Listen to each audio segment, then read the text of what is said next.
Ito na nga po ang ating Balitang Entertainment.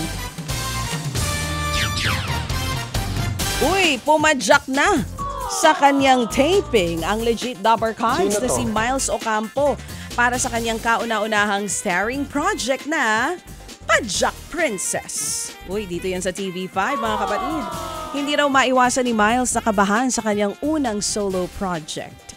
Ang kwento ng aktres si Princess ay isang mapagmahal at mabuting tao mula sa Barangay 5. Tatalakayin daw ng noontime serye ang mga lubak na dadaanan ng buhay ni Princess. Bukod kay Miles, mapapanood din dyan sina Jillian Vicencio, Kira Ballinger, Aramina at Christian Vasquez. Hindi isang leading man lang ang meron si Miles kundi dalawa. Una na dyan si Joao Constancia, nagaganap bilang si Miko, at si Jameson Blake, nagaganap naman bilang si Wes. Mapapanood po ang Padjak Princess only here on TV5 simula po sa June. Nako, ito naman.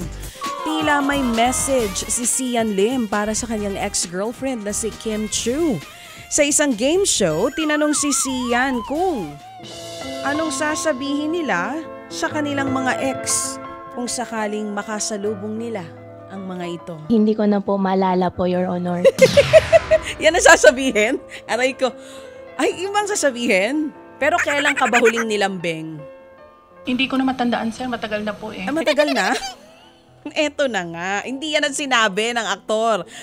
Ha? Huwag mo ilihis. Eto na nga, hindi ko na nga inililihis. Sabi ng aktor, sana raw ay mahanap niya ang kasiyahan na hinahanap nito.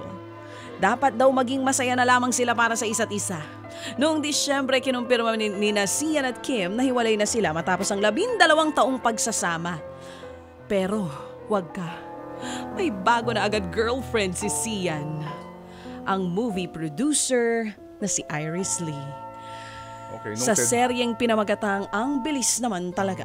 Samantala, ito naman. Inilabas ni BTS member RM ang pre-release single na Come Back to Me. Kasabay niyan, mayroon na rin itong music video. Sa ngayon, may mahigit 9 milyong views na sa YouTube ang music video. Wow, 9 million agad. Bahagi ang kanta ng upcoming solo album ni RM na Right Place, Wrong Person. Ba? May ganon? Right Place, Wrong Person na ilalabas na po on May 24. Ted Filon at DJ Chacha ngayon nasa Radyo 5 92.3 News FM Monday to Friday 6 to 10 a.m.